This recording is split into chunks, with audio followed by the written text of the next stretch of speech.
You're listening to Work It Lady, where the goal is for all of Hey, us to be the best versions of ourselves. And if you happen to be a mom, be the best mom ever and maintain your sanity while we do it. nutrition is your new addiction. Hey, ladies. Woo! Go on and work it, lady. Yeah, that's how you work it, lady.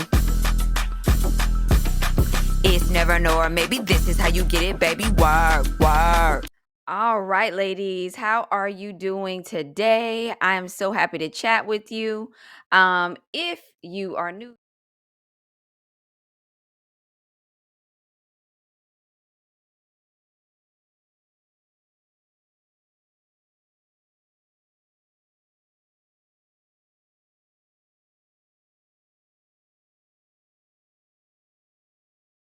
deeper understanding into our health. Okay. So today we are going to be talking about essential oils.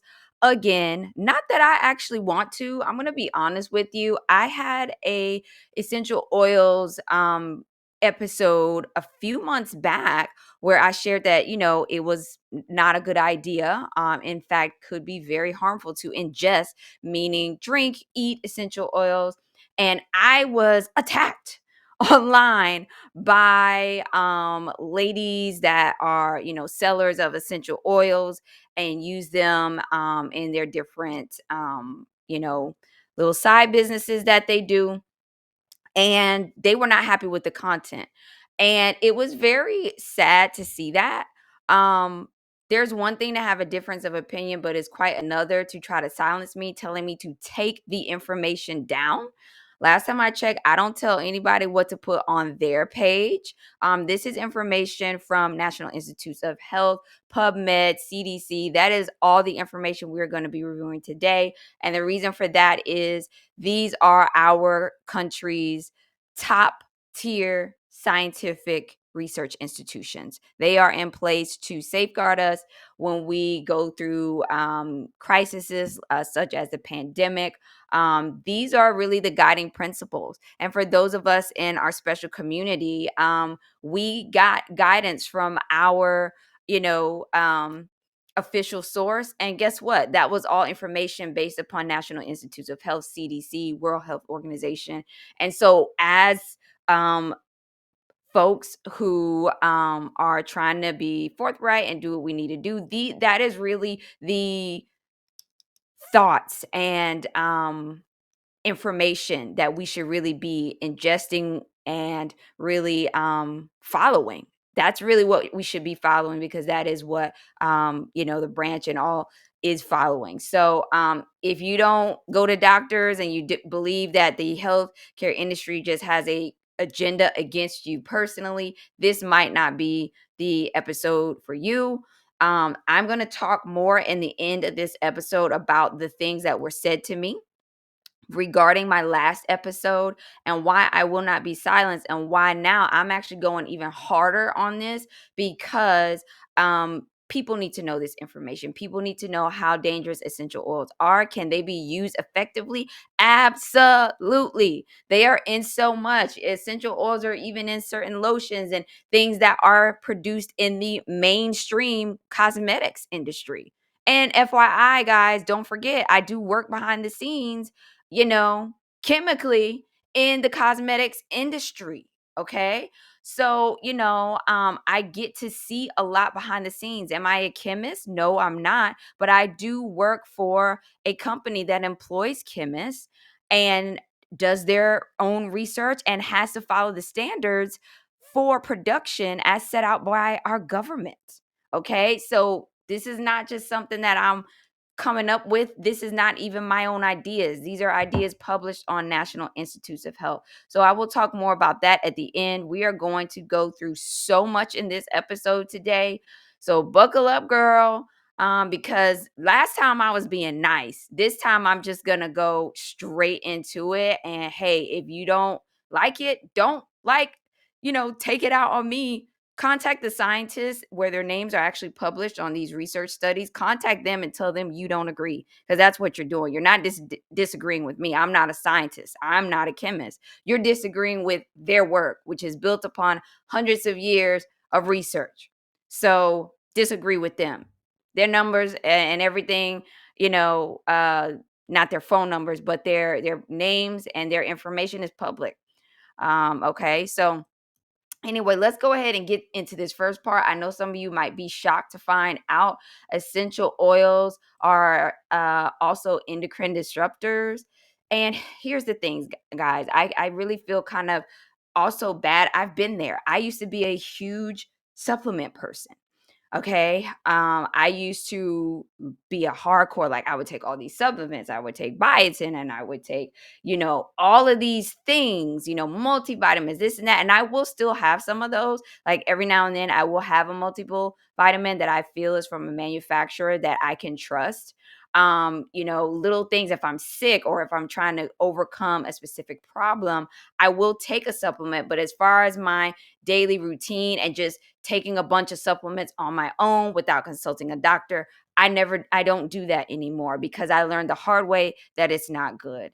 And thankfully it wasn't so far gone to where, I had massive health issues, but it was noticeable health issues. And then on my journey, becoming educated in some of this, I learned more. I was just a little ignorant before, and we all want good alternatives. We all want to do natural things, but I had to change. So hopefully, if you're kind of on that fence like I was, and you're just like, hey, well, I think essential oils are good. And I also take supplements. And I believe, in taking a couple of essential oils drops, for just general health, it helps with so much.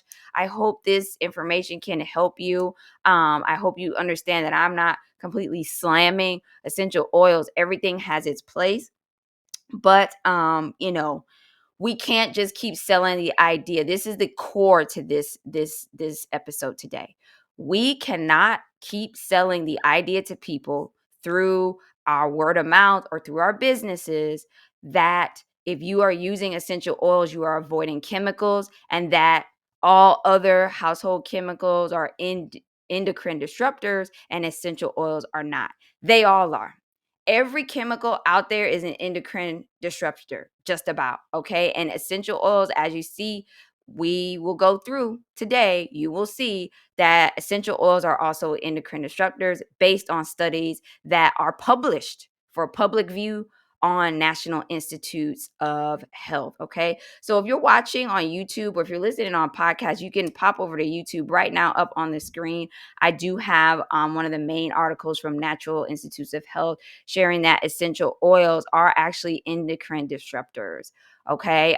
So are, your general detergents, your laundry detergents, most of your hand soaps, all of those are also endocrine disruptors. But it's important to point out in the case of essential oils, because people are using essential oils under the impression that because they're using essential oil based soaps and cleaners that they are avoiding endocrine disruptors, when in fact they are not. And they might even be potentially exposing themselves to more endocrine disruptors because typically essential oils, they are mainly produced by two companies that we are going to discuss again today that don't have the best reputation, and or they may even be produced by individuals in their home to a limited capacity. Okay, so because of that, you're not getting the chemical professional chemical formulations for these things that the large companies are doing. You're following, a smaller person doing it on their own, and you might actually be getting something stronger than what you would be getting, conventionally. Okay. Are there crap conventional products out there that claim to be natural and they're not? Absolutely.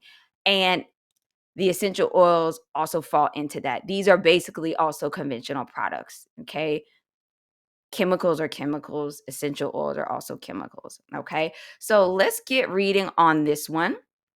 Right now, I'm on the National Institutes of Health. This is an article published June 29th, 2020. And it says essential oils have risen in popularity over the past decade. These oils function in society as holistic, integrative modalities to traditional medicinal treatments, where many Americans substitute essential oils in place of other prescribed medications. Essential oils are also found in a multitude of products including food flavoring, soaps, lotion, shampoos, hairstyling products, cologne, laundry detergents, and even insect repellents. I actually do. Side note, I really like cedar essential oil sprays for insect repellent. They work very well. I will there's two brands that I use, and I will spray them like on my clothing. I am not going to be using essential oils on my skin directly. Now that I have even more information on this, and at the end of this episode, you might walk away feeling similar. But I will spray the essential oil spray onto my pants, especially if you're in an area with high ticks, and you're trying to avoid getting Lyme's disease. Hey, the benefits in this case of using essential oils, if they are going to repel some insects, probably outweigh the risk. If you are going to spray them on your clothes and things like that, you're not using it directly on your skin. Okay. EOs are complex substances comprised of hundreds of components that can vary greatly in their composition depending on the extraction process or the producer or the origin of the plant, thus making it difficult to determine which pathway in the body are affected. Here we review the published research that shows the health benefits of essential oils as well as some of their adverse effects. So, some of the health benefits that we know are they do have antimicrobial properties. They are actually really good antivirals. They are antibiotics and anti inflammatories. And remember, conventional medications are also pulling from this uh, chemical group. There are essential oils and things like that in our medicines and in our cosmetics and all that. So, you're just going a different route. You're not avoiding anything. Okay. Do, do, do, do, do. Antioxidant properties as well as purpose psychogenic effects such as relieving stress, and so on. Not only are they going to show us in this article the benefits of using essential oils, but also indicate risks associated with their use, such as endocrine disrupting properties, leading to the induction of premature breast growth in young adolescents. I'm going to read that one more time.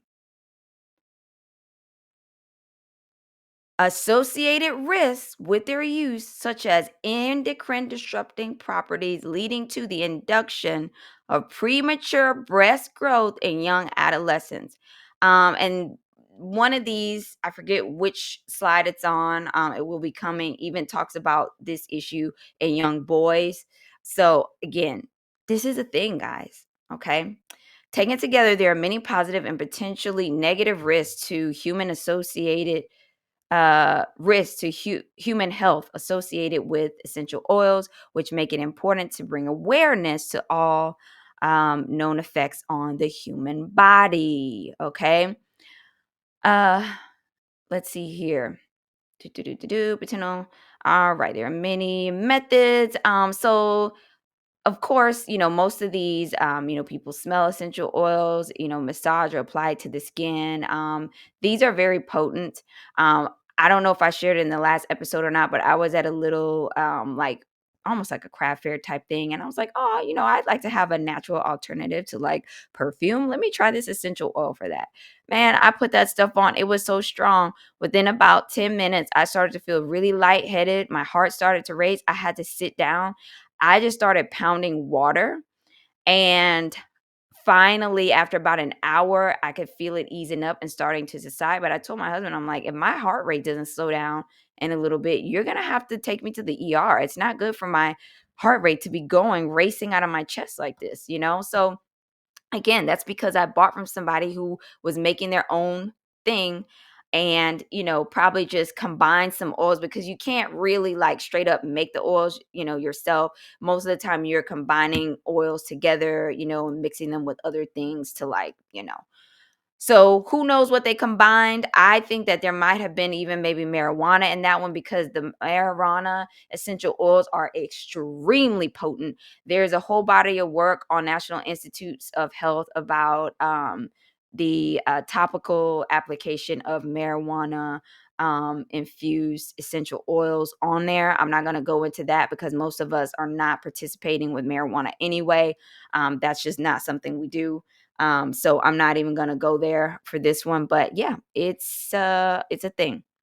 So if we scroll down here, and I've only got a portion of this up on the screen, but to see it all, just go to the website, National Institutes of Health.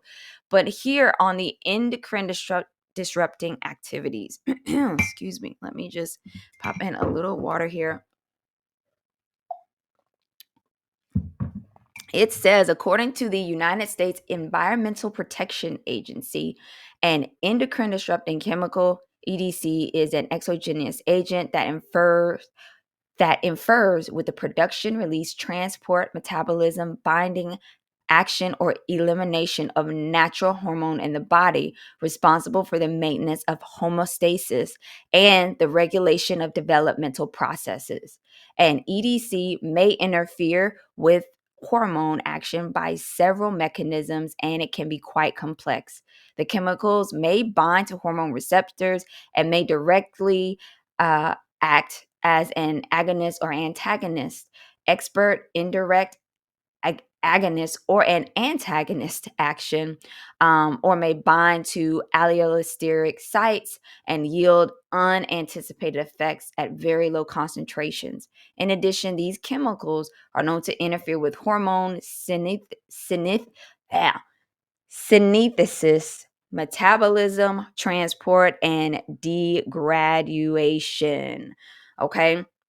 So that is what an endocrine disruptor is. And lots of things in the environment around us count as endocrine disruptors. Essential oils and other traditional cosmetic products all fall into that. Okay, so you're not escaping endocrine disruptors by using essential oils. Let's keep reading. In previous reports, essential oils have been determined to act as an EDC, and they give the actual number here. Okay, and you can even go look at that, particular study if you hover over it. Essential oils have been demonstrated to act as an agonist to the estrogen receptor alpha ERA. Okay, so that is the identification right there. Essential oils have been determined. That means this has been proven to act as a disruptor against estrogen receptor alpha ERA and antagonist to the androgen receptor AR16 2. And this was all regarding chronic lavender exposure. And I feel bad because lavender is one that we use, in essential oils. So, like, hey, if you need to relax, use a lavender oil. It's an endocrine disruptor, guys. You hover over the actual study right there, the extra information, and it will tell you more information. So click through, explore this, guys. Okay. But again, this was chronic lavender exposure. Okay. Additionally, these studies have provided support to a suspected link between abnormal breast growth in adolescents, termed prepubertal gynecomastasia. Okay. And premature thelarche, and regular topical exposure to lavender or tea tree oil hygiene commodities 16-18, premature thelarche, the most common pubertal disorder in prepubescent girls, which is defined as isolated breast growth before 8 years of age without any other signs of puberty. Okay. Gynecomastia is suspected to have many etiologies. Okay. So there's lots of different ways that this can manifest. Okay. So again, guys, this is right here from National Institutes of Health. Again, essential oils have been determined to act as an EDC, endocrine disruptor, 16-2, essential oils have been demonstrated to act as an agonist. So remember when we learned a paragraph back about the agonist and antagonist types of endocrine disruption? It's not just doing one, it's doing the agonist and the antagonist. So both sides of the receptor. Okay. Um, Very nicely, the National Institutes of Health even published. This is kind of where I was reading from now, guys. If you look at the screen, there's a little bit more of it. Again, just go to the website. That's what it's there for. Our government does a very good job of being transparent on these things. Okay. Um, Again, they are really here to help us. Um, are you going to always find something wacky or wonky going on in everything? Yes. But what are you going to do? This is the National Institutes of Health. This is our government agency to work for us and protect us. Okay. They also provided some figures, which I very much appreciated, that actually show the way that essential oils um, are endocrine disruptors. So here's that figure. Here it is. It's coming now. So rapid and genomic tissue responses. All right. So the in this figure, if you're looking on screen, the reds are the endocrine disruptors that you are having from the essential oils, and these are how it disrupts all of those pathways. So remember, this is something that regardless if you like the information or not, you may want to consider.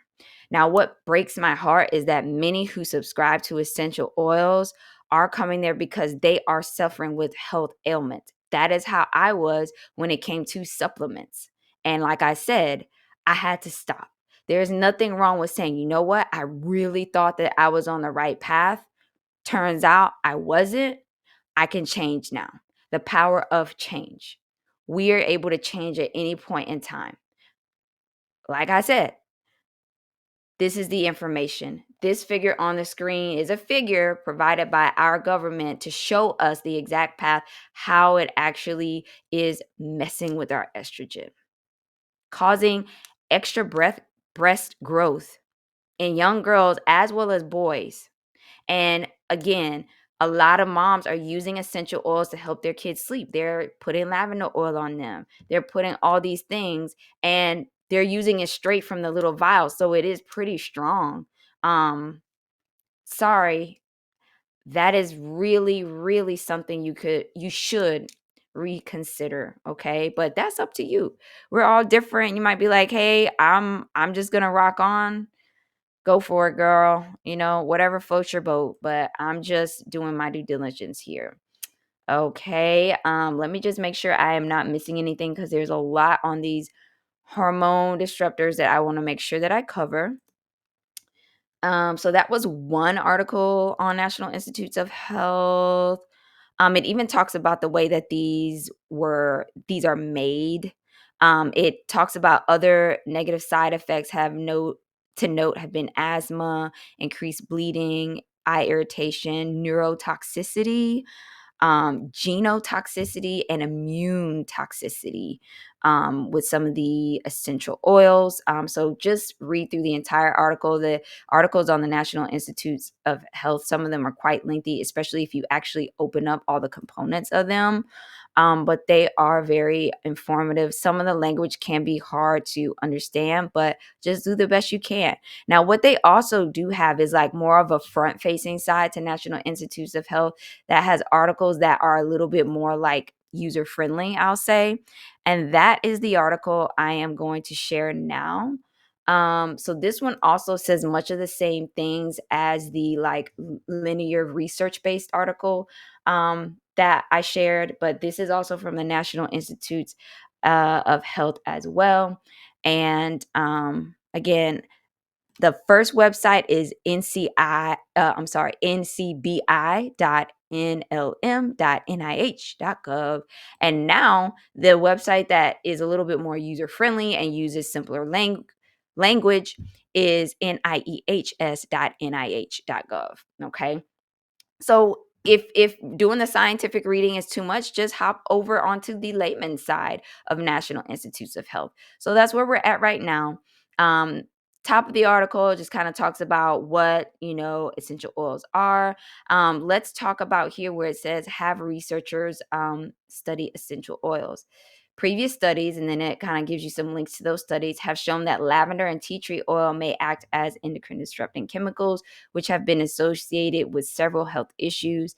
Endocrine disruptors are substances in the environment, air, soil, and water, food sources, personal care products, and manufactured products that interfere with normal function of your body's endocrine system. Also, clinical research found a possible link between the topical use of essential oils and the onset of male gynecomastia. Remember that term that we just learned in the other article. So it is also a case not just for girls, but boys as well. Okay. Gynecomastia is the development of breast tissue in prepubescent boys. Since lavender and tea tree oil are composed of hundreds of chemicals, the NIEHS scientists wanted to find out which of these chemicals displayed hormonal activity that could potentially lead to prepubertal gynecomastia. Okay, so what is the National Institutes of Health doing? How did researchers conduct this study on lavender oil and tea tree oil? They share more information there. But in short, the scientists applied pure essential lavender oil, tea tree oil, or 8 of their chemical compounds to human cell lines and test tubes known as in vitro experiments. They found that the compounds displayed a range of hormonal activities which may stimulate prepubertal gynecomastia in boys. Which essential oils and components were tested? It goes on to say that the researchers tested pure essential lavender oil and tea tree oils, as well as 4 chemicals commonly found in both. Remember, essential oils have chemical in them. Okay, and right here, I'm going to read it again. The researchers tested pure. So again, these companies like doTERRA and Young Living say, oh, you're with doTERRA and Young Living. There are no chemicals in these. It's not true, guys. It's not true. The researchers tested pure essential lavender and tea tree oils, as well as 4 chemical compounds commonly found in both, which are eucatol, forterciprinol, diptin, limonene, and alpha trypinol. Okay, those are the 4 chemicals, and those particular 2. We're going to talk about some other chemicals that are in essential oils as well. And remember, everything in the world around us lives somewhere on the periodic table, regardless if it's natural or not. Chemicals are natural. Essential oils are natural. They also have chemicals, and the other conventional products also have chemicals. You are not escaping chemical exposure by using essential oils because everything lives on the periodic table. We're even going to look at the periodic table in this, okay? All right. These compounds were selected because the International Standard Organization mandated that they be included in both lavender and tea tree oils. The NIEH research team also studied linalool acetate and linalool, which are specific to lavender oil, and alpha tryptamine and gamma tryptamine, which are specific to tea tree oil. Okay. What are the age range of risks for gynecomastia, this advanced breast growth for boys? Um, it can be anywhere, before puberty, starting anywhere from infancy to adolescence. Okay. Some physicians theorize that period of major hormonal change may also lead to that. However, prepubertal gynecomastia is relatively rare due to lower circulating hormone levels. So some scientists suspect that boys in this range may be more susceptible to hormone changes and disrupting chemicals, which may lead to gynecomastia. So you're not going to know if, your kid has that disposition or not. So probably best not to just, put this on them. Okay. And of course, girls are a part of that as well. It references a 2019 study where, the abnormal breast growth in prepubescent girls has also been associated with these lavender products. Okay. So again, we also know that young girls are developing breasts, more rapidly because they're also having a lot more milks and dairy products, which also have, extra hormone that they don't need in them. So again, these are just the things, guys. This is just what it is. Okay. So let me go to this other article. This one actually talks about a couple of other things, but it's still on kind of the similar vein. Let me see here. Did I do a graphic for that one? I thought I did. Did I? Oh, sometimes it's kind of hard to see okay, that breaks down some of the other chemicals we're going to talk about. Let's see. Where did it go? Wait, no. Is that it? Is this it? Thanks for your patience, guys. It's a lot of information to get through. Okay. I mean, it was one of these user-friendly articles, but this is not the one I'm looking for. So I'm going to read this one. I will give you the link information. Where did we go? Okay. So this is another National Institutes of Health article on like the, easy to understand side. Okay. So lavender oil linked to early breast growth in girls. Lavender oil and tea tree oil contain compounds that mimic or oppose the actions of sex hormones and can be considered endocrine disruptors. Okay. Persistent exposure to lavender products is associated with premature breast development in girls, according to new research by NIEH scientists. The findings also reveal that chemicals in lavender oil and tea tree oil are potential endocrine disruptors with varying effects on receptors for two hormones, estrogen and androgen. Okay. The study was published on August 8th in the Endocrine Society's journal, Clinical Endocrinology and Metabolism. Okay. The findings demonstrated that the two oils can have hormone-like effects for estrogen and testosterone in the body, said senior author Kenneth Korak, PhD, lead researcher for the National Institutes of Health Receptor Biology Group.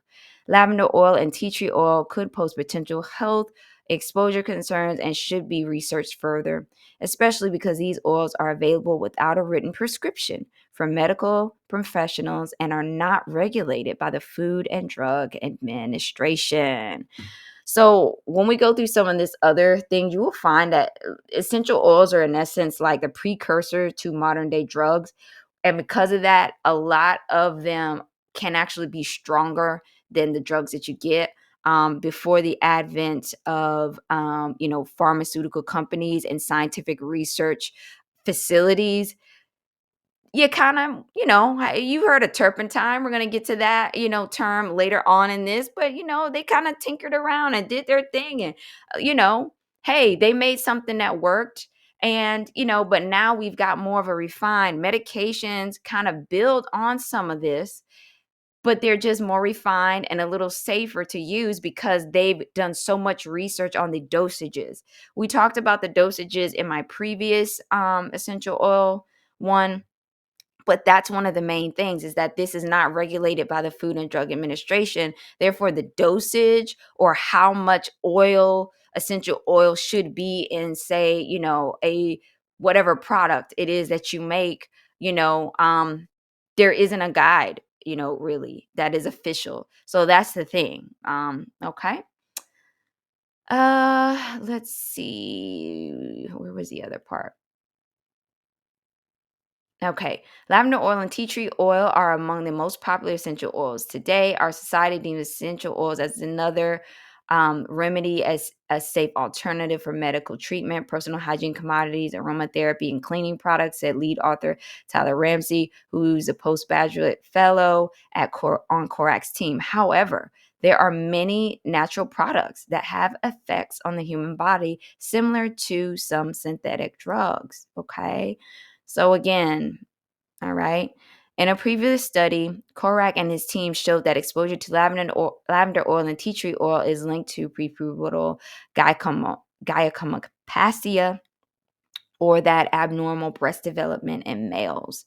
Building on these findings, in this new study, the team discovered that exposure to lavender fragrance products is also associated with a condition called premature filage. This condition causes premature breast development without other signs of puberty in girls younger than 8 years of age. All right.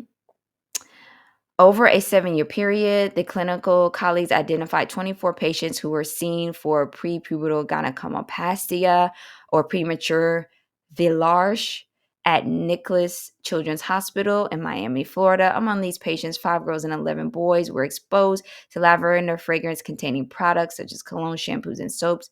An additional 4 girls seen for premature breast development at the University of California, Irvine, or CHOCS, the Children's Clinic in Orange County, California, also used lavender fragrance products.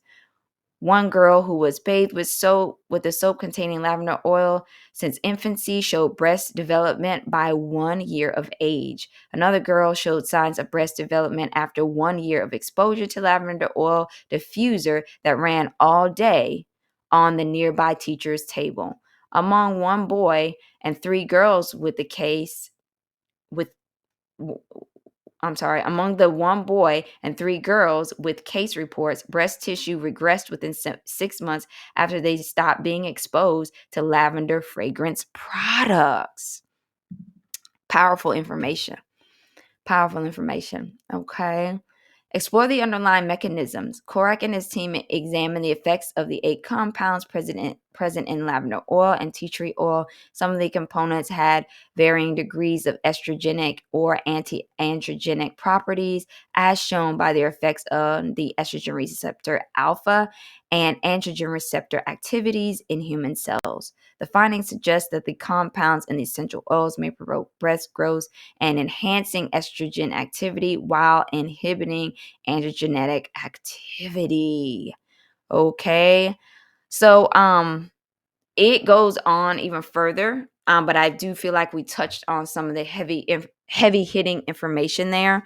Guys, again, if you don't like what I'm saying, contact this researcher. Again, his name is Dr. Korak. He works at National Institutes of Health. Okay. And contact him and his team. Contact Tyler Ramsey and say, hey, you know what? I know you've been at this for about 30 years, but the person who sells me my doTERRA products told me that I was avoiding chemicals and not having any endocrine disruptors. And so you're wrong. Call him and tell him, girl.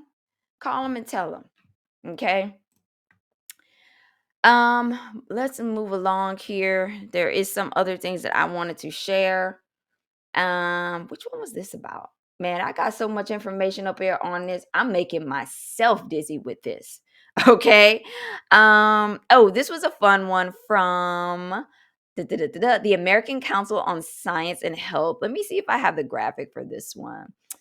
Because it just talks about terpenes, which are also common. Terpenes are what kind of give all the essential oils that pungent fragrance.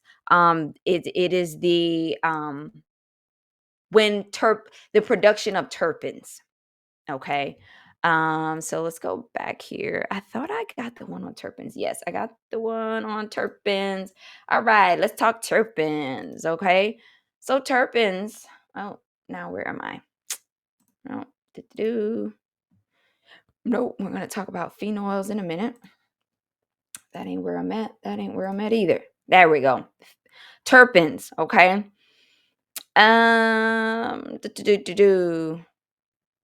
They start the article off by saying, likewise, the word essential can have multiple meanings. Essential oils are neither essential or important. They just, smell nice and give us some other benefits, which is fine. Like I said, I do still use essential oils for my bug repellent. It is very effective for that. So I'm not just an essential oil hater. I'm just trying to, in my life, do things as safely and healthfully as I possibly can. And we're not going to always get it right, but we can try. Okay. So continuing on, the reasons that different essential oils have different scents is because they are made up of varying amounts of a huge variety of plant-based chemicals called terpenes. Okay, so terpenes are going to exist in any type of essential oil or essential oil derived product, as well as terpenes can also exist on the other side of the equation, on the more like caustic chemical side as well, turpentine or paint, that is kind of in those lines of paint thinner and all that. It lives kind of in that place on the periodic table. Okay. The reasons that different essential oils have different scents is because they are made up of varying amounts of I'm sorry, we said that already, of the chemical compound terpene or terpenes. Okay. Lavender oil is no exception. It is composed of more than 100 terpenes. Marijuana has 200 terpenes. So, yeah. All right. Pretty strong stuff. Terpenes are ubiquitous and naturally occurring chemicals, which are fascinating because even though there are thousands of them, they all share a single component called an isoprene unit. Okay, so you see isoprenes in all kinds of stuff, face lotion, this, that, cleaner. Guys, everything that we make is somewhere on the blah, blah, blah. Everything that we make is somewhere on the periodic table. Okay. If it's an essential oil, if it's a hair lotion, whatever it is somewhere on the periodic table. It is a chemical. Everything around us is a chemical by definition. Okay. Um, so again, terpenes, um,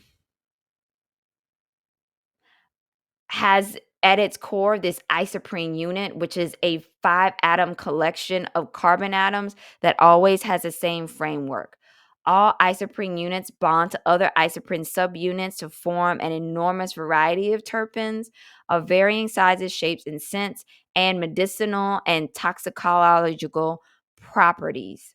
Okay, so again, they got medical properties, they provide these scents, all this stuff, guys. Here are a few chemical structures of terpenes. Those are the figures that you're seeing on the screen. It kind of shows you the head and the tail and how it makes isoprene. Okay.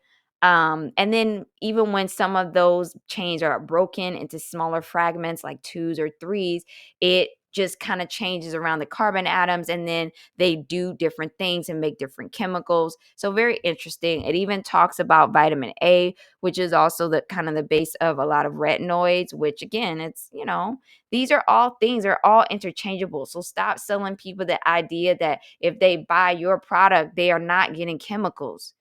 We all are. Our bodies naturally have chemicals in them. You can't avoid chemicals. It's just impossible, physically impossible. Okay. Um, so that kind of goes on a little bit further, but I did want to share this part. Lavender oil is, in essence, they're just saying is a bunch of terpene chemicals. So, and then they parallel that with also telling us that turpentine, is paint remover, your choice. So again, it kind of puts it in perspective, like, okay, lavender essential oil is great, but don't think you're getting something that's so light because it's not. It's also very similar to paint remover, which is turpentine based. All right. So, got to be careful with these things. Okay. Um, all right. So that was a nice read from that one was from the American Council on Science and Health. Okay, we covered this one. Passia. Okay, let's talk about the periodic table really quick. I'm going to share something with you. If you go on the National Institutes of Health website, they do have a whole nother section that is called PubChem. And they will actually give you a periodic table, like what you should be currently seeing on the screen. This is an excerpt. This is a clip from the website. So if you click on any of these, when you click on it, it will actually give you all the information and the subtypes of that particular element on the periodic table. All right. So it's very cool. So it kind of helps you to understand all of these different things exist in all the different things, if that makes sense.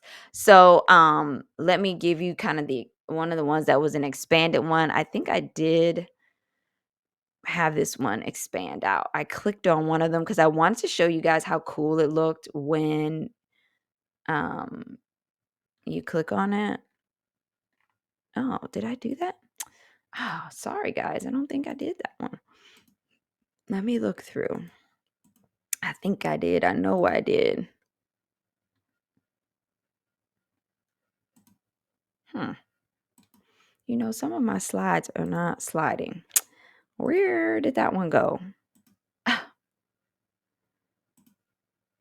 Uh, oh, wait. No, that's not it either. Oh, crud.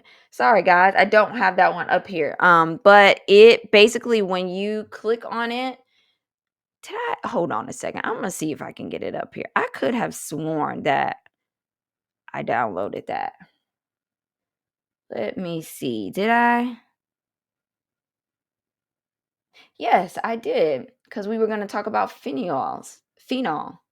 Okay, which is also a common chemical in essential oils. So you got terpenes, you got phenols, all of the same that you will find in your conventional beauty products and stuff at Walmart. Those are all stuff that are present.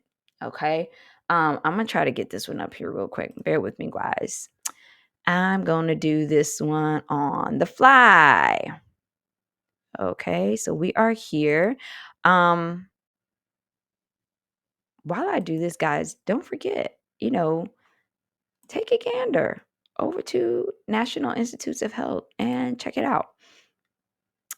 Did I put this one up here? Let's see. Oh, there we go. I just failed to put it here. That's what I needed to do. All right, guys. That is how dedicated I am to this. I'm looking like a straight up nerd over here. All right. Let's put this up. Change that a bit. Okay, so back to what I was saying. You see the periodic table. This is the one from PubChem, which is a division of National Institutes of Health. You are able to click on those, and it will give you so much information down to the manufacturers that have these chemicals. Okay. And of course, there's regulation to get these chemicals. So, like companies like doTERRA, they're not making every single component. They're combining just one or two simple things at their facility and getting the main chemical components elsewhere. Okay, like they can only do but so much. There's a tier system with this stuff. These major companies that are basically regulated by all the governments of the world. Chemicals are regulated by the international, I forgot the name, international something something. And their job is to make sure that all the chemicals that are being produced in all the different countries are following all the scientific safety measures, and as far as how they produce as well as dispose of things. There's an international standard there. And so there's but so many people, and the lists are even included on here on National Institutes of Health, that have access to all that. doTERRA is an essential, like a sixth party to all this. You're not getting something, doTERRA or Young Living, you're not getting something straight from the source. You're not, because there's too many chemicals that have to be combined to make this stuff, most of which is regulated by all the different governments. Okay, so just make sure that you're understanding that point. Okay, so again, if you click on these, you can open up one of them and it will give you all the different chemicals listed inside of that one thing. Okay, so here let's talk about phenol, which there was a nice little write-up on phenols as a base formula, or a base component, I should say, for essential oils. It says phenols are the strongest, most irritating compounds and are slow to evaporate, giving them the opportunity to penetrate the tissues. That's why essential oils, when you put them on, they can actually penetrate through your skin, get into your bloodstream and all of that. Okay. They are very chemically active with a distinct aroma, kind of like a petrol almost. And phenols tend to have powerful bactericidal properties and a strongly stimulating effect. So that's why you get the tingling sensation. That's why you can feel those essential oils. Okay. It's because of the phenols, which are very strong chemical compounds. Chemical compounds. Okay. Common phenols include anthradhol, carvacol, charval, estradiol, menthol, charvacol, eucagenol, and thymol. Okay. Um, it talks about the different properties. It goes into a lot of things, even basil, essential oils, cinnamon leaf, and it gives you the percentages. Basil, methyl travasol, 90%, cinnamon leaf, 86%, clove bud, 90%. So it gives you all the things. Okay, safety. Oils rich in phenols are irritating to the skin and mucous membranes, only used in low dilutions for short periods of time. Um, Always blend with alcohol rich oils and avoid during pregnancy. So, this to me is not something you should be doing every single day. Essential oils are basically, in essence, medications. Okay, they are in that bracket. All right. And what's scary again is that they are strong as medicines, but they're not regulated. So you really are acting at your own risk. That's why lawsuits are tricky, which we're going to get into lawsuits later in this episode. We're doing it all here today. Okay. Um, it also talks about aldehydes, ketones, um, and it goes on. There's a lot. It even talks about esters, which are also, as you know, that's something that you put it on somebody's mouth and they pass out. It's that kind of old school thing. So that's what I'm saying. You're in an old school area when you're really into these essential oils. You're in a place of unregulation and you're in a place where, hey, this was the original thing. We've advanced this and made it a lot more safer for everybody to use. So I just feel like, why not use the stuff that's been tested a little bit more and safer to use? Okay, so esters are probably the most widespread group also found in essential oils, although there are some that don't have an ester count, which is good. So again, just you have to be careful. Okay. Um, so again, I really appreciated that graph. So again, if you click on that periodic table from PubChem, you click on phenol, for example, it tells you do, do, do, do, do, um, right at the top, the chemical safety. It is corrosive. It can be acute, toxic, and it does present potential health hazards. Phenol, which is a common component of essential oils. Okay. Um, Phenol is both a manufactured chemical and a natural substance. It is a colorless to white solid when pure. The chemical product is a liquid. The commercial product is a liquid. Phenol has a distinct odor that is sickeningly sweet and tarry. You can taste and smell phenol at levels lower than those that are associated with harmful effects. Phenol evaporates more slowly in water, and it just kind of goes on to talk more about the properties. So there's lots of scrolling to do here. So if you keep scrolling down and down and down, or you can click on the right side of the screen, which you should be able to see here, it talks about things such as the names and identifiers, related records. If you click on number 6, which you should be able to see here, I can't click it on the screen, but you could click it if you go to the site. It talks about the chemical vendors. So it has 46 vendors for this. And if you click on one of those, I'm going to click on this one right here, Alpha Chemistry. Um, this one is in New York, New York. It actually gives you the location, the address. They have their data in public chem. They are registered. They have a data source ID. Again, that is the regulatory mark, right? Um, and so I very, very much appreciate that. So I'll click on another one. Let's do Yao Chemical. Yao Chemical is located at 31 Jiangxi Road in the district of Hangzhou, Xinjiang, China. Okay.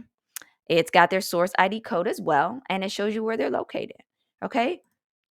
It's not a mystery, guys. It does not have to be a big scary thing and to where you're just shunning a whole, industry or whatever. Like it's all available. You just have to know where to look, okay? All right. So I think that was good on the periodic table. We talked about phenol, a common chemical found in essential oils, and the safety for it and everything. And again, if things are manufactured properly, if chemicals, or even the things that we like to call natural but are in fact actually chemicals, all of those things, as long as you're using the proper dosages and the proper amounts, they are not harmful. Okay. Some things you need to protect your hands, things like that. They will be harmful if they come into contact with certain areas or if they're mixed with other things.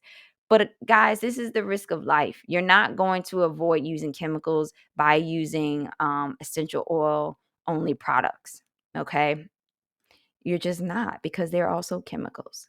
Okay. All right. Let me make sure I didn't miss anything else. Now let's talk about some of this controversy with these companies that are being very misleading, which I don't appreciate. Guys, you have to realize that I say maybe even in the late 90s, I don't know, some of us were probably, weren't old enough to be locked in then, but that's when I can probably pinpoint that this industry kind of started to ramp up, the natural industry. Lots of things were published to discredit mainstream manufacturing, in order to promote the natural alternatives. And some of that needed to happen. And I'm glad it did, because it did hold some of the commercial manufacturers accountable who were using, not the best stuff in their ingredients, and who, weren't doing their best, and who were, you know, not treating their overseas staff well, and all those things. But also, what they did was be very clever about the words they chose. This use of the word organic started to come out, late 90s, maybe early 90s, probably somewhere in there. And it was just used to kind of shun anything that was not natural. Not, most people didn't even realize that the word organic is just a very translucent term that can be applied to many different things. Just like most people don't realize that all of the products at Whole Foods are not organic. Most of the fruit at Whole Foods is conventional and has been sprayed with pesticides just like everybody else, but you have to read the fine print, which is actually there in Whole Foods on the fruit stands if you pay attention. Okay. So clever marketing and things like that has been used over the years. And like I said, some of it has been good because it's made these big conglomerates accountable as they should, but some of it was done just to sell you essential oils and supplements, because that's also around the same time that we see those things start to become popular. Oh, hey, these big conglomerates are doing horrible stuff. Use our stuff instead. Join our pyramid scheme. Like, it's the same thing. All right. So, yeah. So, let's talk about some of the things. First, I'm going to talk about Federal Trade Commission lawsuit against doTERRA. Okay. Federal Trade Commission. Let me find that slide. Where did it go? Look at me. Oh, here we go. All right. Now this case was dismissed. This was actually updated on March of 2023. Everybody's been trying to sue doTERRA and Young Living forever, but here's the thing: the way the government stands at current is consumers understand that they are consuming anything that is not regulated by the Food and Drug Administration at risk. So then it becomes very hard to sue companies like doTERRA, companies like Young Living, because they get to operate in that kind of gray area of, hey, the public already knows that we're not regulated by the FDA. So if something happens to them because they use our products, there's nothing they could do about it. And they capitalize on that. So I'm not surprised that this case was thrown out. People continue to hurl lawsuits at them, as they should, because they continue to spread false health claims. So let me just make sure you were able to see this. Okay, this one is actually on Young Living, excuse me. Young Living lawsuit. Okay, Young Living. So let's talk about what folks are saying in this particular lawsuit. What you're seeing on your screen is taken from the Federal Trade Commission.gov. Okay, Federal Trade Commission.gov. The Federal Trade Commission was brought lawsuits against 3 current and former high-level distributors, so-called wellness advocates, the Utah-based multi-level marketing company doTERRA International, for making claims that the company's essential oils. Oh, wait, I'm on the wrong one. My bad, y'all. Let me get this one up here. We're talking about the class action on Young Living. Here we go. According to the proposed class action lawsuit filed this week, Young Living Essential Oils LLC sells not just essential oils, but a convincing lie that has deceived recruits into believing they could transform their financial futures by signing up with the company as distributors. Filed in California federal court, the 33-page lawsuit claims Young Living's promise of financial gains are nothing more than a pipe dream, and that the company is an illegal pyramid scheme and thrives at the expense of its members. Okay.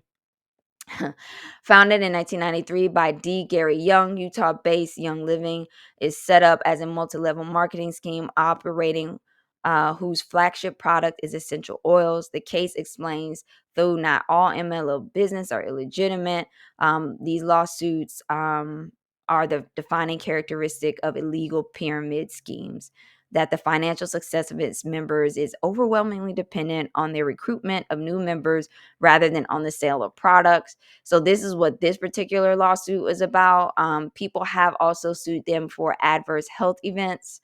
Go on YouTube and see all the people talking about, stuff that they, you know, have had issues with. Now let's go here. In 2014, the company received a warning letter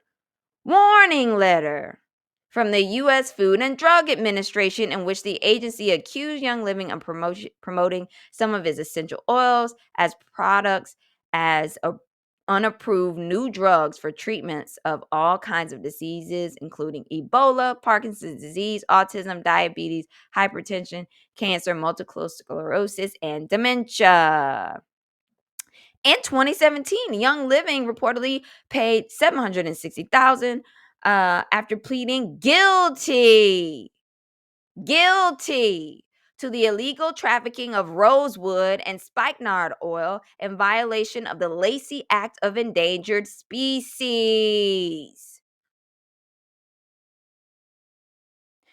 I'm going to continue on. Okay? So let's just talk about that.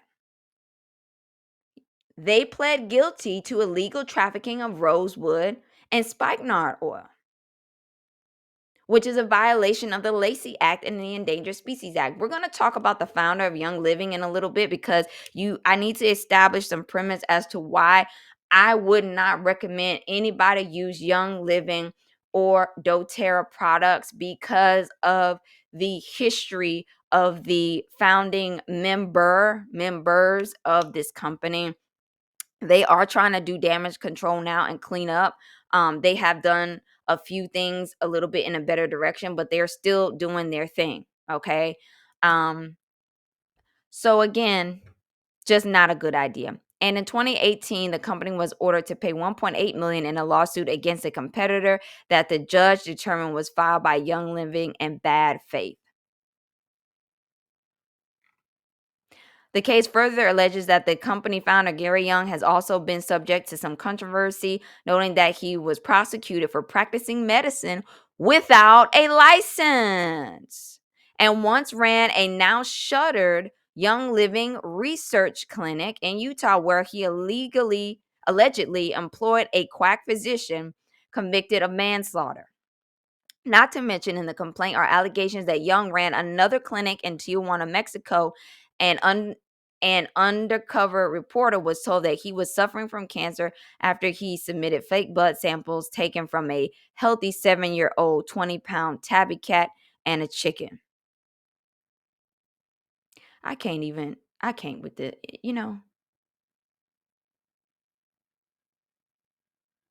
Now let's talk about so that's the youngest one on Young Living, and you can view that one on classaction.org, which is where all the class action lawsuits that people do are available for public view. Okay, so you can do that. But let me tell you some more about Gary Young, which I did in my last episode, but I'm going to do it again. 1982, Young opened a clinic in Spokane, Washington, which offered unlicensed medical services, including childbirth. Young was subject to a joint undercover investigation launched by the Spokane Police Department in the state of Washington. During the course of the investigation, Young offered to deliver a baby, and he claimed that he could detect cancer with a blood test and treat the disease. He was subsequently arrested and charged with practicing medicine without a license, to which he ultimately pled guilty.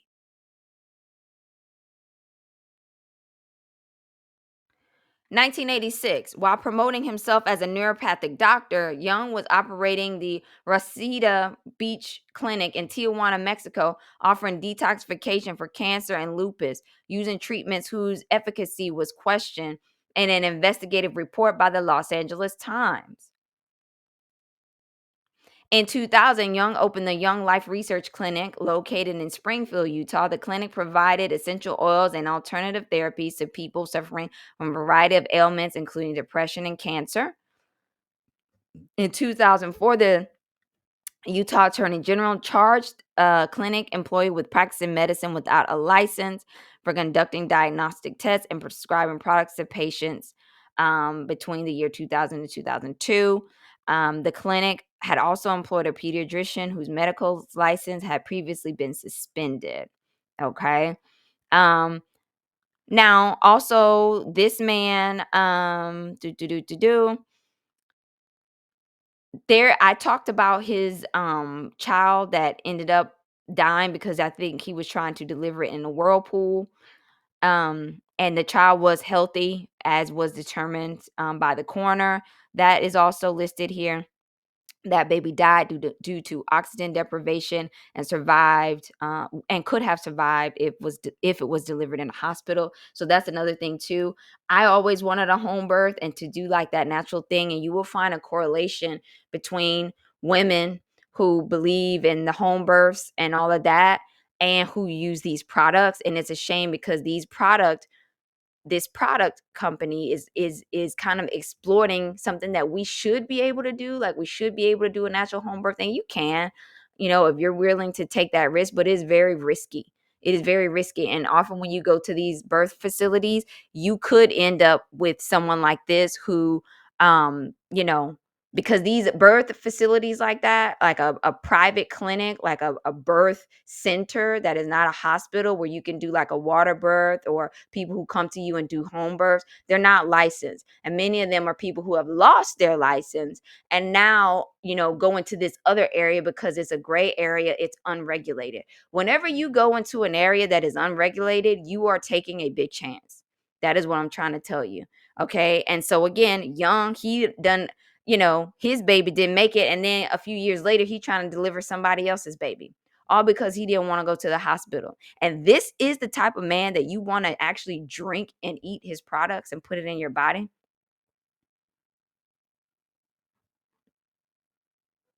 Ain't no way. For me, ain't no way. Now let me see here. Let me talk about his young life. From 1979 to 81, Young attended the Don Batch Nutrition University, an unaccredited school in Huntington Beach, California, and that school was operated by an unlicensed chiropractor. Chiropractic, again, another kind of gray area where people can tell you stuff, but they don't have all the knowledge and aren't as regulated. So you end up with a lot of hokey quacky stuff and chiropractics as well. Okay. In 1980, Young enrolled in a therapeutic massage program at the American Institute of uh, Physiogenerology. However, according to the institute's founder, Young left after attending only a few classes, doing a third of the homework, and owing an unpaid debt. In the early 80s, Young spent a quarter semester at Spokane Community College. He claimed to have earned a doctorate degree in neuropathy in 1985, but that was an unaccredited school described as a diploma mill. So this man, um, let's get a picture. Practices medicine without a license, doesn't even finish his school, which was not even good school. It was unaccredited, hokey school. Doesn't even finish that or pay the people. Imports his products illegally. Remember, we just read that. And yet, y'all are so gung ho that these products are safe for people to eat and drink. I used to think that they were safe to smell and put on yourself topically. I no longer even believe that. The more I dig into this, the more things I see that I don't like. So that was on Young Living. Okay? So you do what you want. If you still want to keep using those products, go for it.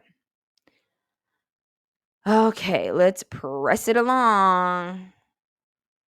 I just don't have any confidence that Young is actually putting in his essential oils, what he says he's putting in his essential oils. If he's dishonest, doesn't graduate his school, goes around saying he's a doctor when he is not, and imports products illegally, who's to say that he's not cutting all his stuff in half and putting a whole bunch of alcohol in it just to save a buck?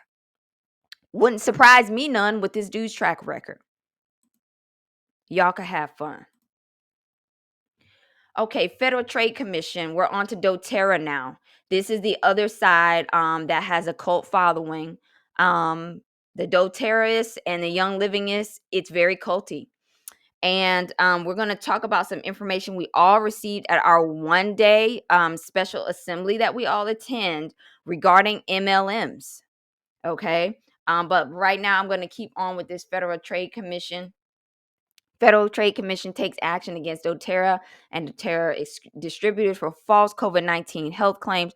This was updated as of March 2023, making claims that basically, three complaints filed by the Department of Justice on behalf of the FTC allege that the defendants made numerous claims about the ability of various doTERRA products to prevent, treat, and cure COVID-19 in violation with the FTC Act and the COVID-19 Consumer Protection Act. Okay. And here we go. The people are Eliza Johnson Babcott, a nurse practitioner and doTERRA diamond level distributor, allegedly made claims recommending doTERRA products as a way to prevent and treat COVID-19.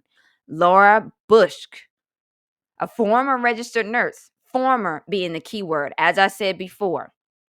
A lot of people who are no longer licensed for whatever reason start pushing this stuff at a high level because you go, oh, they're a nurse. They know. Nurses study how to treat wounds, how to cut people open, assist doctors in surgery, how to administer medications, how to save your life if you go to a hospital, and preventative care if you are seen as an outpatient. Okay. They do not study nutrition. They do not even study health like that because they don't need to. They're there to save your life, give you some life-saving medications, bandage your wounds, and send you on your merry way. But you can't start taking a nurse's, thing as a fact just because she works for doTERRA. Okay. Dr. Tina Wong, a California pediatrician and doTERRA Blue Diamond level distributor. All of these people have been drummed up on charges. And according to this, may possibly have to face fines. This has not been thrown out. Okay. This has not been dismissed. And I hope that some of this stuff starts sticking because people have to understand the risk that they are taking. It's just a shame. So that was the second article there on the doTERRA. And if you guys want to continue to follow these, it's up to you. It's really up to you. Now, let me make sure I have not missed anything else. We had plenty of things on here to talk about. Did I talk about this one? Oh, yeah, I think I did talk about that one. I'm just clicking through, make sure I didn't miss anything. Let me take another sip of water because now I'm going to get into my personal share. And this is going to be the last time that I talk about essential oils like this in detail, because for those who follow the podcast and for those who are getting it, like, I don't feel that I need to keep explaining in this detail. I did it because there were like one or two people who did come into my DMs and had more valid questions. And hey, I enjoy doing this. I don't mind. But I feel like, hey, this is more than enough information for you to make your decision. I know I will not be recommending essential oils except for, the few purposes, bug spray, in beauty products that are made, manufactured, where all of the scientists have already figured out the math, the bits per thousand that need to be in each cosmetic. And I'm going to leave it to them. Okay. All right. So let me talk about this right here now. Oh, we're gonna bring it down a little bit up in here. Okay. I'm in here huffing and puffing, breathing heavy, hot. You know what I'm saying? And it's because, let me take another drink. People would try you real hard. Now let me get into my personal shares.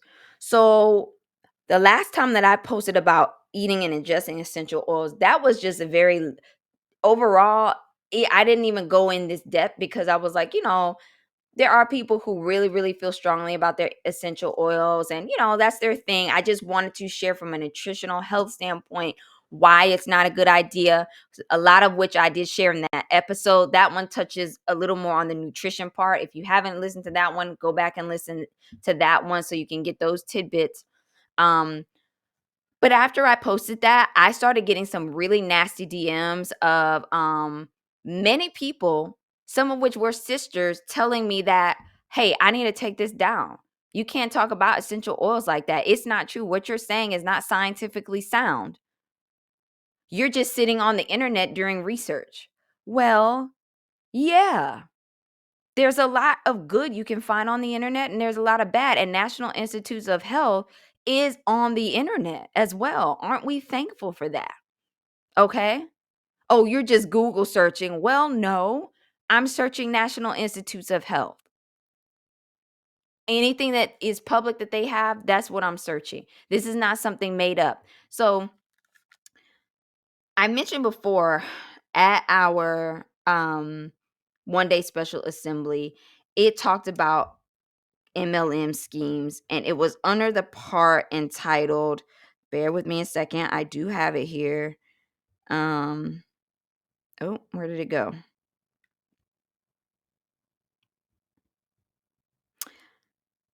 The wicked prosper. And it talked about how we might get caught up innocently in, hey, I'm trying to live my life as simply as possible. Maybe you decided, hey, I'm not going to do higher education or whatever. But then you come into a point in your life, maybe, and this is just my, 2 cents, where, hey, maybe a friend, at the hall is like, hey, you could sell this and make a lot of money. They even had a demonstration on stage of, two brothers. It was two brothers at ours. One said, hey, this is, you just bring people on board and you make all of this money and it's great. And we were warned that this is really not the type of activity that we should be participating in. And I feel that we were warned about that because this is very popular in our community. There are lots of sisters with huge followings that are selling and pushing the Young Living and the doTERRA, and they're making people feel bad if they're not buying their products. They are doing what I call bully selling. Well, you don't believe in yourself, and that's why you don't believe in spending money on yourself, so you should buy my product. Stop being like a not willing to invest in yourself. Buy these expensive oils and invest in your health, invest in your family's health. That's really not nice, and it's misleading. And again, now that we've done the research on the companies, it's very not true. um and I just can't promote any of it. Okay. So after seeing that on our special one day convention, this was one of the things that it kind of reminded me of. And they did share the point that, do not resort to some dishonest scheme to make money, something that focuses on making money off others by being misleading. That is a pyramid scheme.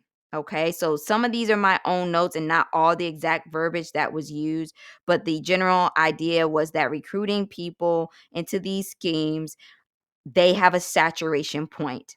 And in that kind of scheme, these people know that only the people at the top are going to make the money. So you're never really going to sell through those oils that you're selling. You are just going to be constantly buying from them. And that's all the company wants, is for you to get somebody else to come on as a rep and buy from them. And I thought it was very nice that we had that information at our one day. So it was something for me to think about, and I hope you will too. And doTERRA and all that is not the only MLM. There's also coaching MLMs. I'm noticing now that that is very popular, where people are, hey, let me bring on another coach, and you bring on a coach, and then we're coaching people on whatever. And that's another way that people are also doing MLMs. Okay, so there's lots of ways. All right. So, I was very sad about some of the backlash that I got from my essential oils last episode. Some of them were very mean. One sister, actually multiple sisters, there was about, let me go back. Let's see here. Bear with me one second. I will bring it up. Let's see how many sisters actually sent me voice memos. Like when you actually have to send someone a voice memo, I mean, it could just be because you're busy. But to me, for some, I mean, some people I actually talk to by voice memo on Instagram, but some I don't. So if you're someone that I've never talked to on voice memo and then you send me a voice memo, it's like, really? Um, I've got 5 sisters here that sent me voice memos about my content. Um, 2 were very nasty, said that I had no clue what I was talking about, that it was not right what I was doing, that my information was not scientifically sound, and that, yeah, I agree that maybe some of the companies were bad, but essential oils, you could still eat and drink them and they don't pose health risks. The only education that they have really had is the education that they've received from their place that they buy their stuff, or if they're certified in something else just from that, particular body. Everything on PubMed is peer reviewed. So it's not just one person saying something, it's multiple people doing a research study, which involves hundreds of people. And if you know anything about research studies, which I'm learning even more about as I do all these things, is that there's so much peer review to get something published. It takes time, guys. It takes time, some years. Okay? So that's what I'm saying. I just thought it was very strange, but this is not the first time that I've run into issues with people from the doTERRA cult and the Young Living cult, and I'm going to call them that because the way that they act is very culty. And that might not be a nice thing to do, but that's the way I feel at this moment, okay? The first time that I really had always kind of heard about essential oils, and I was like, "Oh yeah, maybe that's cool." I don't know. I think I had even bought some over the years myself and used them. Most of the time I had just done them like, if I was making like maybe my own hair oil, I would put a drop in there or just like whatever. I don't know, just use them. Was nothing anything I thought too much about. And then my aunt, she actually, was diagnosed with cancer, and there were some very well-meaning sisters who basically, were kind of telling her, "Hey, use this to help treat your cancer." Some were very convincing. Some kind of gave the idea that, in my opinion, I felt like they were saying that the essential oils will cure her cancer. She was very heavy into it. She was using them from everything. She was using them all over the body. She did have breast cancer. And now just sitting here going over this information that essential oils are also endocrine disruptors and they disrupt estrogen. Remember we talked about the 2 types, the anagenetic and the androgenetic, and how they disrupt that estrogen on one side of each part of it.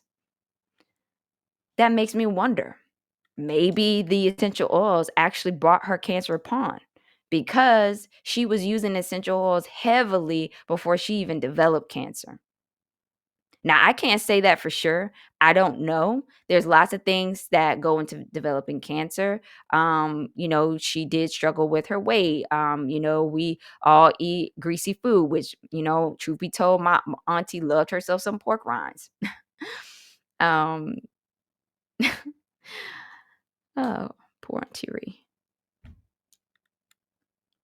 So, oh, sorry. I mean, she did not actually make it, so it's very sad for me. She did die from her cancer. But, maybe. I don't know. I don't know. I don't know if she was actually putting them in her drinks and things like that, but it was always being diffused in the air, and she did use them topically. So who knows? Okay, who knows? But I often now wonder that because, I did not really fully understand that they were endocrine disruptors, um, you know, until I'm going through this research again. So, it's just very interesting. Some things that we think we're doing, we're trying to help ourselves. She was so great, in so many ways. Who knows? We just don't know. So again, I just felt that those sisters, while well intentioned, it just was not the right thing to do based on everything that we've gone over. Um, and then so that kind of like was my first like ooh with the essential oils. I'm like, ooh, I don't really like the things that these companies are pushing. Like that was the first time that I ever had a red flag with essential oils. Like, hey, maybe these guys aren't saying stuff that's true, because I remember I had even gotten, I believe, a little flip book and it had like all the essential oils in it. I just randomly bought it myself because I'm always looking at those type of books when I'm at like, a used bookstore or whatever. And I still have one of the books that was just on like, oh, these are what all the uses of the essential oils are, and this oil does that. So I was never off put by the essential oil community until that point when the situation with my aunt and everything. So then, I was just like, well, I don't know. You know, um I don't like what I'm hearing, but there's still probably some good there. Whatever, they're just trying to sell their product and not really thinking any more of it. Fast forward, it was like before the pandemic, when I started my podcast, and I had a sister. I think I shared something on my story about like, hey, I have an autoimmune disorder and this and that. She came into my DMs and was saying, hey, I've got these oils and use them. And she shared that she had lupus. However, I found it ironic in her story, she was always very sick with her lupus. I have been able to steady and reverse a lot of my autoimmune. Okay. She was still very much having issues with her autoimmune disorder. And she would show herself online putting the drops in her coffee. She was buying, like, I think it's doTERRA has like oils that are in chocolates that you can get. So you bite into it and then inside is these oils. She was doing all of these things. And she ended up somehow, I mean, I really don't remember giving her my address. I don't even know how she got my address, but a big old box of stuff showed up at my house, including a doTERRA book which had wild claims. It looked like it was written in Comic Sans, very unprofessional writing, very bizarre and weird. And a little bit about these two companies, they also have their what do you call it? Their um origins with people who do practice a different type of religion. So that's also something to keep in mind there. Mormonism and some other things, so just something to know. So the wording was very much like that. It kind of had that kind of undertone to it. And so I thought it was, not for me. And I was just like, well, this is just not for me. She became so angry when I was like, hey, do you want me to send this back? Because first of all, I did not like asked for this. And second of all, like there's some really wild claims in here. It did have claims of curing cancer in there, and a host of other things that were just wrong. And she was mad, and I told her, I was like, look, I'm not trying to be mean. And again, this was, now I'm at the point of being a little angry about all this. But at this point, I was just very politely like, hey, sis, just letting you know. I was like, hey, I'm just letting you know, like, others in my family have had, some instances, with potential, essential oils causing issues. And then also, like, I used to deal with some of the issues that you're dealing with. And I don't think the essential oils are really going to help. I think they're going to exacerbate your condition. And here's why. She went off, called me every name in the book, told me that I didn't know what I was talking about, that these oils were helping with her condition. And it's sad because I've been in a situation where when you are going to the doctors, when you have certain autoimmune issues and you don't get a straight answer, you just want an answer, And I think that's was where she was at. And she was just like, well, I know that this is going to help me with with my condition, because she had just been convinced of that, by whatever she read or whatever she heard. And I really did feel bad. I really did feel bad. Next thing, she blocked me and all of that. And I was just like, wow, that was really weird. So that was the second time that I had like a really bad interchange with someone who was doing essential oils. The first time I did have some words, with someone there as well.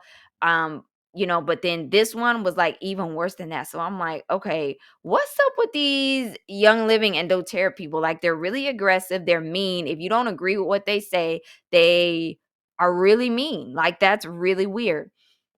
Again, I continued on, and then over the years of, having my podcast, I've always had people come into my DMs if I say something about essential oils. So there were other things that happened there. But this last one, I'll just call that number 3, although technically is like probably number 8. I had those sisters that really did have a problem with my last podcast on this, and said all the things that I told you they said. My information was not scientifically sound. It's not true. I should not say what I'm saying, or you should say this and not that, or you should say this and maybe that. Who are you to tell people what they should post? These sisters also have their own platforms. Post that on your own platform then. I've seen plenty of things that I did not agree with on other sisters' pages. And guess what I do? I keep it moving. They have the right. Or if I say anything, I might say, hey, I'm just sharing this with you. This is what I think. But I would never take it so far as to tell them to remove the content that they put up. Remove what I put up. It's not right to ask someone to do that. I really just don't feel that's the right thing to do. So yeah, so this last time I really did not appreciate it. And I said, you know what? I'm going to do even more research this time for those people who did tell me. There were a couple who were like, whoa, I did not know that. I wonder if people know this. Like, this is crazy. So I'm doing more research for those people. And I'm doing research because I want it to be known that I am trying to do my due diligence and present the best information possible. And I also want those to know that I will not be silenced. I'm not going to take something down because you don't like it. Okay, it's one thing if I'm using inflammatory words, I'm cussing people out, I'm promoting a lifestyle or ideals that, just aren't appropriate for us and our special group. But if it's just something that is a health thing, and if it's something you don't want to hear, start your own platform and talk contrary then. I mean, I don't know what else to tell you. So I just did not appreciate that one bit. And this is me saying, like, if you have a problem with whatever I post at any time, you can say something. Be prepared, though. I am going to express to you my reasonings back. And I'm not necessarily going to take anything down because you just don't like it. Okay. So yeah, very bizarre. And I have also talked with others who've had similar transactions with these folks. It's like you tell them you don't want to buy their oils and they get angry. And I think it's because they spent so much on those kits that they're like desperate to sell it. And so it just comes out as anger. Bizarre. Okay, just bizarre. So anyway, guys, I'm just not here for it. I hope that this information has been helpful to you. I really, really, really do. And yeah, I'm going to just press on, you know. Let me just see if there's anything else that I missed. Okay. So yeah, essential oils can be said in a sense to be raw medications in their simpler form, which are oftentimes much stronger than some of the traditional medications. Okay, so just something to be wary of. Um, I hope we established the point in this episode that essential oils are also endocrine disruptors. But that is not to say that you can't still use them safely. There are safe ways to use essential oils. Do I want to lather essential oils on my face every day? Absolutely not, based on what I've read, and I will not be, because of the potential for estrogen increase with breast health. I am not playing around with that. So, guys, understand this could be something that could be a risk factor for increased breast cancer because this is messing with your estrogen. All right. That has been proven on National Institutes of Health. So, me personally, I will be spraying this on my clothes for bug spray. Um, if it's in something that I purchased from a manufacturer from a store, fine, because there's a lot of pharmaceutical knowledge and regulation by the FDA for those. So they know the science behind. I will not be purchasing from a sole individual because the products are probably going to be too strong and produce more of those estrogenic effects. And so I won't be doing that. Before, I probably would have, but now, girl, just like the supplements, I don't even take those no more like that. Let's see what else. Do. I hope we also established the point that we gotta stop selling the essential oils as a non-chemical alternative, because they're not. They are chemicals. We've established that. We've seen their components on the periodic table in this episode. They are chemicals. They are no different. They are no safer than anything else. Okay. Um. All right. I think we've got everything, ladies. As always, I appreciate you, ladies, so much. I hope that you also appreciate this information. If you have any questions on the information, my experiences, anything, please feel free to DM me. If you do not agree with what I'm saying about essential oils, I am going to have to ask you, though, to not to DM me, because to me it's not even worth talking about, because you're disagreeing with the National Institutes of Health. You're not disagreeing with me. You're disagreeing with them. So if you really have a complaint, you need to complain to the people who produce the studies. So go complain to them. Do not DM me if you are just going to yell at me and say that science is wrong and they don't know anything. Write a letter to those people. I will not respond. If you do send me a DM like that, I'm not going to respond to it, because I don't have the time or the energy for that type of, ill information, or even engage with it anymore. Okay. I did give everybody a response the last time, even the ones that were not nice. I did dignify them with a response. A lot of people nowadays, you notice, they don't even respond, even when you're being nice. Hey girl, how you doing? No response. But I did at least give every last one of them the time of day and responded to them. But this time I'm going to take one out of y'all's playbook and I'm not even going to respond. I'm just going to say, hey, read it, don't care, and keep it moving. Okay. But if you have a legitimate concern, about the information presented, and you have something of substance to say, I'm all ears. All right.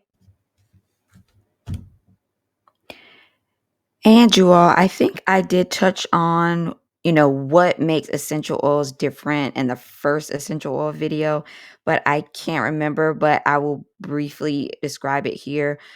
So essential oils are steam distilled. So they take the plant, it's steam distilled under very, very, very high pressure. And that process does produce a chemical change. So the natural thing is the plant itself when it goes through the distillation process. That is not, it's a chemical process. I'll just say that. Plants, if you're using the plant in its natural state, well, hey, congrats, you are using something natural. But anytime you take a plant and do any sort of process on it, you do make a chemical change. Okay. So that is again why essential oils are also chemicals, because they do go through that distillation process. This is actually the same process used by pharmaceutical companies to make medicines. Now, the distillation process has been kind of in most areas of pharmaceuticals been discontinued because more targeted, safer technologies have been developed to safely extract plant nutrients from plants and use them in what we know as our pharmaceutical drugs. So the reason that they discontinued that is because with the distillation process, oftentimes the components become too strong, and they've basically just come up with more sophisticated technology and machines to process things that are a little bit safer and controllable, as opposed to using the distillation process. So these are your kind of old school drugs. This is how it was done back in the day. To make certain drugs and everything does come just about from a plant. Even aspirin, comes from a plant. So there's a lot out there. It's just the process and how it undergoes that change, that chemical change that makes it,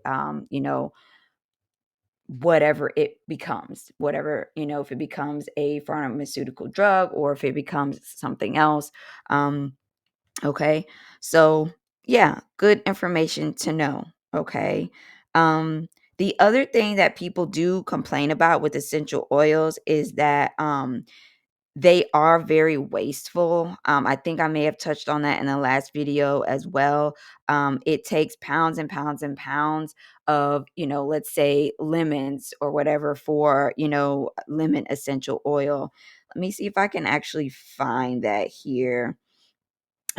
Yes, here we go.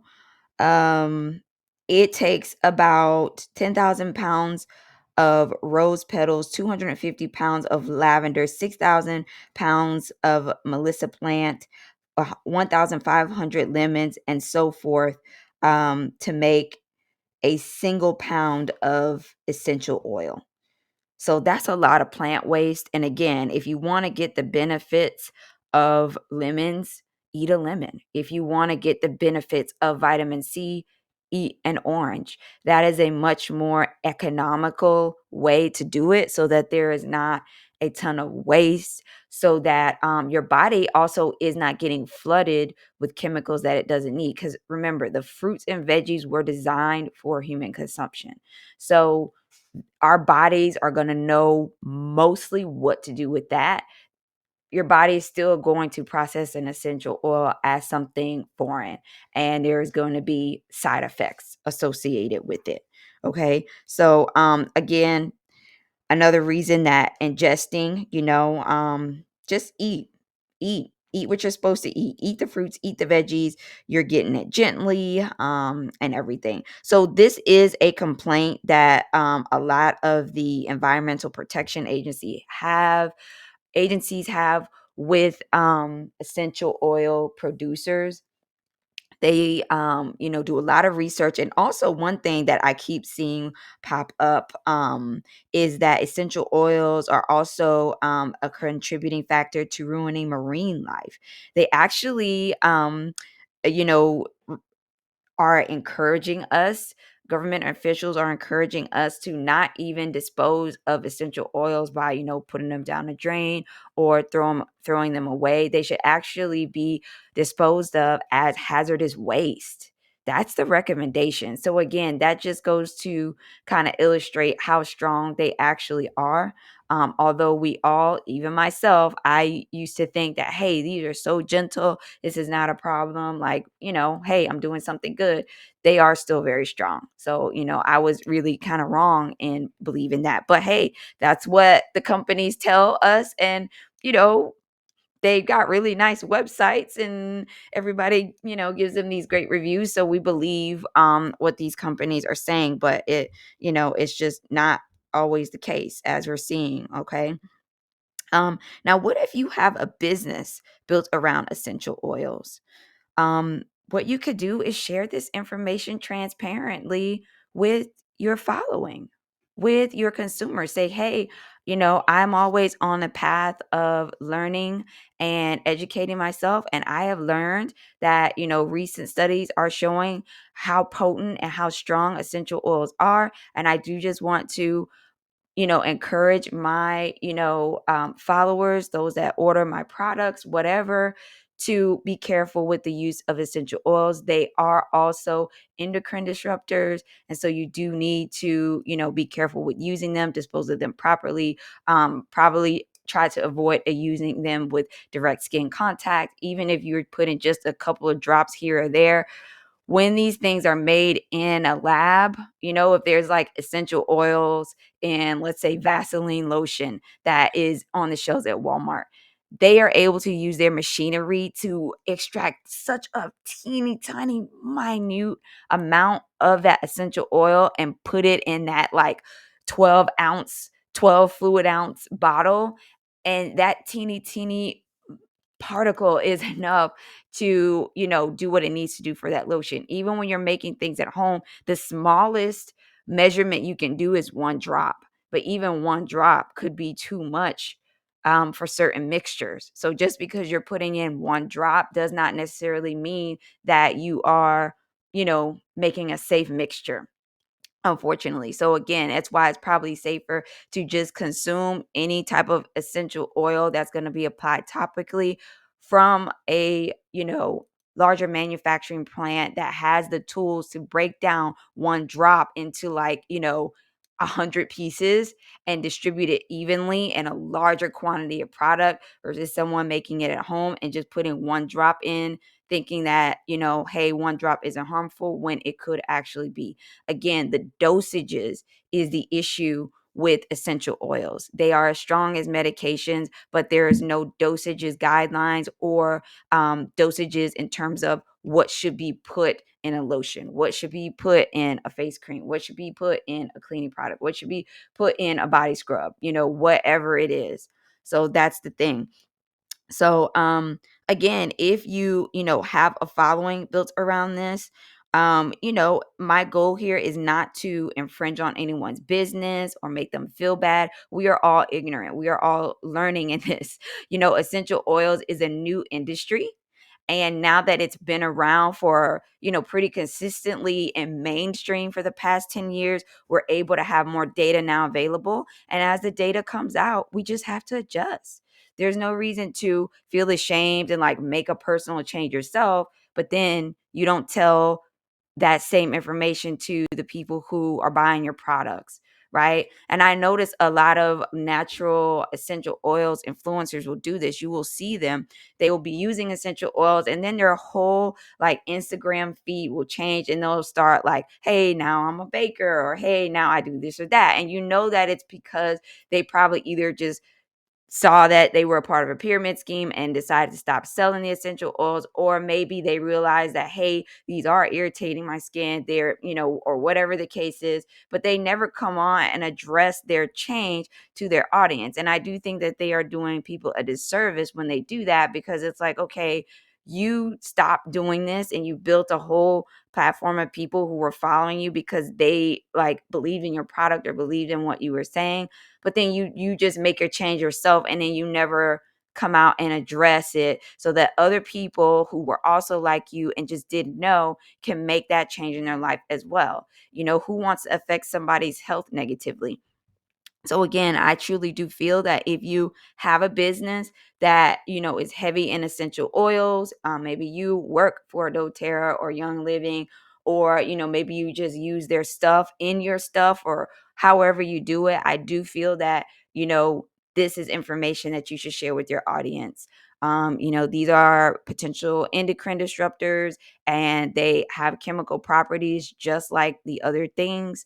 So you got to definitely do your due diligence and share with your audience, hey, this is new information that I found. I want to share it with you. I hope that you can see that I'm transparent. I care about my consumers. And yeah, this is a new industry and I just want to share this information with you. I think people will respect you a lot more for doing that than, just not saying anything or having fights with people behind the scenes, DMing people mean things, all because you don't want to change what you're doing because it's embarrassing. I get it. I have had to come on my platform, and I had an I'm sorry episode about a doctor that I had interviewed during the pandemic who, upon further research, I don't actually believe a lot of what he says, and he's really in a murky area. And so I came on my platform and I addressed the mistake that I made. So again, I feel that if this is you, this is something that you may want to consider doing as well. If you're worried about it being too strong for skin contact, just like you can also dilute your conventional products from the grocery store. I do that a lot. I will buy a conventional product and dilute it down with water like crazy. Especially for like everyday cleaning. Most things can actually be cleaned in your home with soap and water. Places like hospitals and things like that, they need to use, the bleaches and the really strong, aggressive groups of chemicals, because hey, there are blood pathogens there. We need that stuff there. Or even someone who cleans commercially, you are coming into contact, sometimes with bodily fluids. Public bathrooms, if you clean those, they do have blood present. So I would definitely go for the conventional products that have been proven to effectively kill those. The essential oil products have been, they also do kill those as well. But again, you're still with either one that you choose, the conventional or the essential oil, you are still going to have some endocrine disrupting chemical exposure, no matter how you slice it. Okay. So, again, really, just want to be clear that, hey, I understand, essential oils are, popular. Right now, there are many who, use essential oils as a part of their business, use essential oils, in their products, or maybe you just buy your own essential oils and you make all your own products.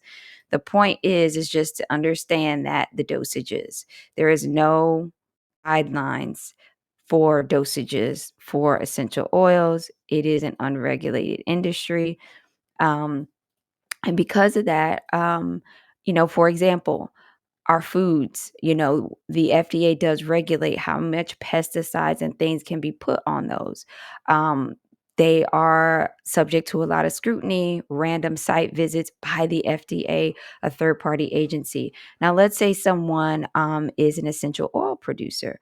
Well, they can have their own small farm and they can grow, lavender, they can grow, all of the different plants that are used in essential oils. But because essential oils are not FDA regulated, and because it is not a food product, essential oils are not intended for consumption. There are no FDA site visits for people who grow essential oil plants. So they could actually be dumping a ton of pesticides on their plants that they are then using to produce essential oils. And, there is not really much anybody could do about it. So, these are just things to consider. And again, just be careful. Life has risks. We need cleaning products, right? You can't clean with water all the time. And certain things, the soaps can do a lot, but if you want to clean glass, or you need to clean something else, it's nice to have something else. So the important part is to just use caution, especially with the skin to skin topicals. I see people now using essential oils as like perfume rolling on the body. Perfumes are actually not really meant to be used straight on the body. Okay, so remember we talked about the composition on the periodic table of essential oils. They are still chemicals, and even if you're using an essential oil perfume, you're still rolling on endocrine disruptors. Okay, it's very strong. When I do a perfume, I will spray it on my clothing very lightly away from my face. And then I will put the clothing on. I do not take my conventional perfume and spray it directly on my skin. Neither would I use an essential oil perfume spray directly on my skin, or an essential oil roller directly on my skin, because you are going to absolutely get the same effect. That is proven with the studies that we went over from the FDA. It is direct skin contact. It is going to seep into your system, and it is going to become an endocrine disruptor for you. So again, hey, this is just the information. Also, on this topic, I've been like gathering information and recording this over several several days. And interestingly, the other day, and I was still in the process of putting this episode together, um another creator that I really like and follow on Instagram. Her Instagram is Time and Tenderness, and I like a lot of her stuff. She actually had posted um a reel that kind of had something to do with like, hey, soap is something that we can use to clean as well. And that was basically just kind of the gist of her post. It was like a funny post, and she kind of is like, hey, when people have kind of all these things to say about certain things, she just kind of takes a step back. And I'll let you go view the post for yourself, but I thought it was just a funny like post or whatever. So I commented as well, and I just shared, hey, I enjoyed this post. And yeah, by the way, a lot of people don't realize that essential oils are also endocrine disruptors. This is new information that we are getting. And you know how like you don't realize what's really happening on Instagram? I'm not like on there a whole ton, but I noticed I kept getting like, "Hey, this person liked your comment. This person liked your comment." And I'm commenting on her page, on her post. And so I went back and looked at it, and guys, her post has literally blown up. Her post has at this moment 357,000 uh views, and it has 7,297 likes. And then I looked at my comment, and at this moment it has 897 likes. And I'll just read you my exact comment. I said, also, many don't realize essential oils can be endocrine disruptors, same as some of the conventional products at Walmart. A little soap and water never hurt nobody. Just very light and like, hey, whatever. I agree with some of what you're saying. I, don't know what everything, that she posts and everything, but most of the things I just glance at, seem pretty cool, and I just thought that was interesting. So, I appreciated that 897 people out there um resonated with my comment. They liked my comment. And then they went on to share things as well. A nurse commented under my comment, and some others as well. And so, I was like, "Oh, okay. This is good." I'm glad I actually shared that. I almost was like, "Oh, I'm not going to say anything. No one's going to believe me anyway, or care about what I have to say, because essential oils are so popular and everybody loves them." And right when I was making this episode and going through all this happened. So I just found that to be encouraging. Not that, we have to take everything, on Instagram, that serious. It's not that serious, but I do appreciate the likes on that comment because, my whole point was, we have to be kind of careful with a lot of things. We can all find the tools that we want to, take care of our bodies and clean our homes and whatever. It's ultimately up to the individual, but it is good to have conversation around this topic. So yeah, check out the post, and I thought that was interesting. Yeah, so kudos to Time and Tenderness for having a viral post with 357,000 views. Kudos to her for being brave enough to open up a conversation that is a little bit touchy nowadays.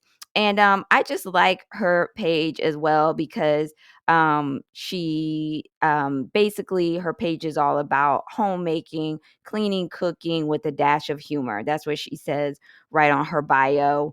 And yeah, I just like that a lot and was happy for the feedback that I received on her post. And yeah, I'll have to figure out ways to get that much attention on some of my own posts because, I'm fortunate if I get like 4 likes. I'm like, yay, 4 people paid attention to this, So she's definitely doing a great job of, sharing, the things that are important to her in the areas of, homemaking and everything. And as well as crushing the Instagram game as well. If you are not already, please give me a follow on Instagram. I would very much appreciate it. At Work It Lady Podcast is my Instagram handle. If you are not already, please also give me a like, comment, and share on YouTube and podcast. I would very much appreciate it. I would very, very much appreciate it. Yeah, guys. Well, hey, I want to thank you so much for listening to Work It Lady. I hope you found the information helpful, and I will see you next time. You're listening to Work It Lady, where the goal is for all ladies to be the best versions of ourselves. And if you